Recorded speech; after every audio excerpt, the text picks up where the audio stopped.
have you guys considered, or can you say anything about whether or not in the future Arcade One Up may offer an actual arcade platform with licensed Arcade One Up games that you can download to that platform? I could also see the alternative of taking those games uh, that we do have rights for that we won't ever put on a official arcade, but making it so you can downloadable on multiple platforms, including Arcade One Up. So that's one way, or just doing, hey, you have a championship edition, Big Blue. Once if we create more, and that's why we are creating more cabinets that include Street Fighter and all that. So maybe there is a time where you can download more games into these games uh, for additional profit and everything else. We just have to get to that point where the user base is big enough and it makes financial sense and Right. everything else. So Well, and that's the best I think that it way. wouldn't be, it would only be like one or two cabs that you guys would do that with, ideally, because look, Street Fighter can be consolidated. I mean, how many Street Fighter cabs have you guys made? What, five, six, seven iterations or something? Something like that. Um, Something like and it's been, it's been a lot of evolution. There's been different games, and then you guys had like Final Fight, which had a set of games on it. And so, yeah, if you had one cat, because you guys obviously have a big library of Capcom games. So if you had one all of them. platform that was capable of, downloading packs for Downloading. Yeah. Capcom games, and that's like the Capcom platform. And then you have like a Namco Bandai platform, and those become your legacy platforms. And then you guys are still developing, these other cabs like Tekken or Ridge Racer or Daytona, whatever it is, but that's outside of like kind of your guys' base legacy system, which is still profitable. And you also are consolidating having to have, all those different versions of these Capcom cabs to get those games, because now you have this one nice kind of platform for it. We have a full library of licenses with games that like will never appear on its own Right. in a traditional cabinet, but like Mm-hmm. a whole bunch of games, cool games like San San from I love San San from Capcom and all that stuff. But yeah, yeah, yeah. You know what? That is being considered. I believe we'll get to that point. Our DNA for now is recreating the arcade experience from the look and the feel Mm-hmm. of our games. I think we will transition as we grow to this company to a digital download model that works, that makes sense for both the consumer and our company. Because that's the whole thing about the legacy stuff, is that you guys have gone, in what, 4 years now. 4 years. You've had all these iterations, and you have so many good licenses from Capcom and Namco Bandai, that you guys could just make basically two really good looking cabs that could represent that legacy series and do something like that. I think it would be cool. But Yeah, I think I also want to have legacy cabinets with other publishers and do that model where you have a base game of 12 games and then the ability to download more. mhm. And I Plus think there's you're giving publishers that allow us to do that. you're giving consumers, um, you know, basically you're saying, hey, here's this model that's going to give you a lot of the games you love, but we're also Hmm. still making, like these racing cabs or The these cool shooting games cabs, like, or yes, so like House of the Dead House or, of the Dead. or all of those other games that you guys have been asking for sure. Right. Reason why you see a lot of rehashes in these games is because we want to, there's these core games that will always need to grow a community that always everyone plays. So of course you're going to see a lot of Pac-Mans. Of course you can see a lot of Street Fighters and all this. As new people come in, they're going to be a part of this growing infrastructure of online that we have. And we want to make this as user friendly as possible. Mm, You know, a lot of our consumers, and I don't know if people know this or not, are older consumers. yeah. People who have lived in the arcades. Yeah. you Mm-hmm. know, and so they don't necessarily play PS5 and Xbox, One S, S1, or whatever that is, or and all that stuff, and it's too complicated. So we're trying to make a user experience that caters to our category, our audience, to make it easier to just plug and play, go in without really, very easily, and just play a game, find their friends online, do all that stuff, Mm-hmm. make it so it's basically uniform. That is the goal. We'll get there. It'll just take some time.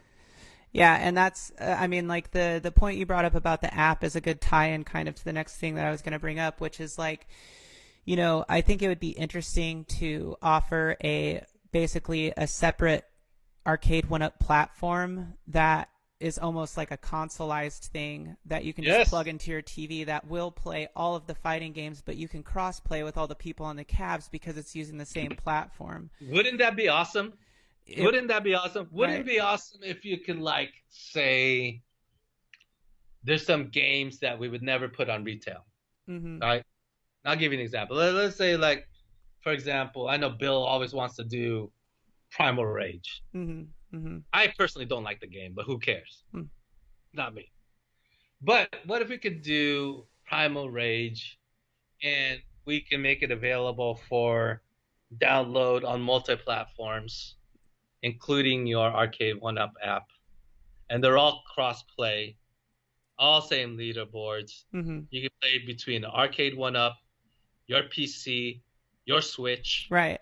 or your PS5, Yeah. your Xbox, your iArcade, and all that stuff. And we all share the same community, and we use those games, to be able to just play on our phone and any device. Wouldn't that be great?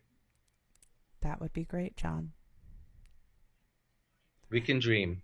We can dream. Okay, so that's good to know that we should have dreams then. Uh, Well, um, you know what? The great thing about tastemakers is, look, I love that Scott is willing to take risks. yeah. I love that. Like, there's no other company that I know of who will just say, "Hey, you know what? Let's try this Mhm. and do it." Mhm. It may fail, it may succeed. Like, he's willing to like. Any of those licenses that would never get a full cab physical release that you could maybe mention that might be kind of juicy that people would be like, "Oh, cool, that's in the background there." Oh, that's a great question, Jade. I try, John. People think we hoard licenses and stuff like that, Uh-huh. and we just buy licenses and not do anything with them. Mhm. That's not necessarily the case. It's like we acquire licenses for the purpose of trying to figure out how to use them, Right, right. right? Specifically, Obviously, let's talk like about what Cooper. otherwise what would be the point, right? Yeah, I mean, you think we just got? I mean, yeah, there can be a strategy where you buy licenses so your competitors can't have them. Right. But I mean That's like one strategy, but and even that's it. then what would be the purpose aside from that? You know what I mean? Like you're not Yeah, there's no gaining real anything from a financial market benefit, right, from a market right? value, you're not gaining anything. So, I mean, unless you have a secret lockbox in your office where you keep a list of all these licenses and you open it every day and look at it and go, "Oh, we have all these licenses." Oh, and then just put it away and that's it. No, okay, so we do have a lot of licenses that we haven't yet used for various reasons. Uh-huh. Okay, and I've said this before. Like, we're trying to figure out Qbert, right? It has to make business sense. But Does it work on? Go ahead. But do you have like are there any that you have that you could mention because they won't get or it's highly unlikely that they'll get their own cabinet release? It's hard to answer that question because nothing is ever that definite. Okay. Okay. You know, and Okay. I don't want to say anything is possible Uh because that's not my style, right? uh-huh. But I'll give you examples of things that we have and that Wait, we have not don't you say been able that to all the do. time though? I say that jokingly because I don't like to answer anything that says All anything is right, possible. That's cryptic. just, Okay. it's just what I say. Gotcha. But I mean, theoretically, in this world anything is possible, Yeah. right? But Yeah. it's not an answer. Right. But like Spiritually speaking. spiritually speaking, I believe anything is possible. Yeah. But having said that, you're asking me specifically which titles are we definitely not going to do anything with. I don't think anything in our library that we have licenses, our full library that we intend to somehow release. Now, Mhm. whether it is in what form factor that makes sense, or it could be in a digital download, blah blah blah, Right. Right. figuring it out. Yeah. Okay. So if there are some very obscure, when I say obscure, I'm talking about like titles that were popular during the 80s and 90s, but not necessarily have business sense to have their own cabinet by itself. Right. Right. Various reasons, Uh, right? And um. so, like, let's give an example. I'm sorry to interrupt you. Like Afterburner, everyone wants Afterburner, Right. right? Mhm. But there's challenges with Afterburners, Right. And low real blasters, all real that kind of stuff. real quickly, how much is with the way the economy is right now, like how much is inflation affecting the company's ability to produce, the hardware and build quality? Like, how much of an impact is that actually having on the company right now? I think it's a huge impact on every company Mm-hmm. currently. Mm-hmm. All right. With the advent of COVID and supply and demand, Mm-hmm. fluctuations in shipping costs and Mm-hmm. everything else. Are your supply Yes, chains affected by anything that's going on outside of this country? 100%. Okay. 100%. Whatever's happening in Russia So or I'm sure that you guys are China, also incurring, like, fluctuations in taxes and stuff like that when it comes to shipping imports and that whatnot. is 100% correct. And Okay. so costs continue to rise, margins continue to decrease, not just I mean, in every industry right now. Right. Possibly not so much in service industries and everything else, but I talk about in manufacturing. Manufacturing is a tough business right now because of the fluctuations of pricing that's affected by everything that's happening in this world, Mm. right? And so yes, it is a challenge, not just for arcade one up, but for everything. And so yeah, we are carrying the same type of issues, cost issues, and availability issues. You know, people may think that we discount. There's a narrative that we don't care about the hardcore community. No, we do. The hardcore community is the loudest community that helps our brand. If we piss them off, it affects our business, right? Like there's two groups that we market to: the people who've never had an arcade one up, and the people that do, right? So the strategy, like for CES, which is more of a electronic show case, those are that's for a more mainstream consumer. What we want to see also to facilitate to get our hardcore community to be engaged is to create cabinets that are closer again to the experience that they had in the arcade with shape and emulation and everything else. Mm-hmm. So there's two segments of that. Yes, our goal is to continue to advance our technology with whatever available technology that's out there at a commercial price to create innovative games that are like later in the arcade cycle, right? Mm-hmm. Games that are very hard to emulate. So we'll continue to do that, right? We want to have games for our hardcore community, and of course, games that are for new entrants into this space. Our goal is to continue to grow this space in many ways. Our fans, and especially with the advent of social media, like companies uh, are given more of a face or like an identity because of social media. Mm-hmm. And so people like that one-on-one interaction, but it is really unconventional to have this type of communication and transparency with video game companies. Mm-hmm. People do it right, people do it wrong. We're trying to figure out what that balance is. Mm-hmm. You know, there are times where you can be too transparent. What is that? We're trying to figure out what is that level of transparency that is needed, that fits the agenda of both our consumers and the company, Mm-hmm.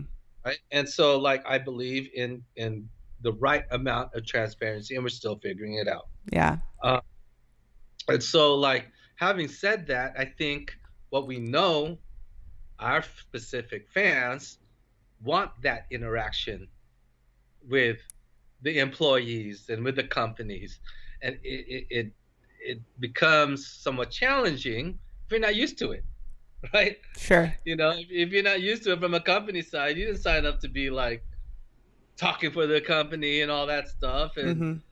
and answering these questions, and but there is a need for that, because when you allow a community to just continue to create narratives that aren't necessarily true, then they become truth.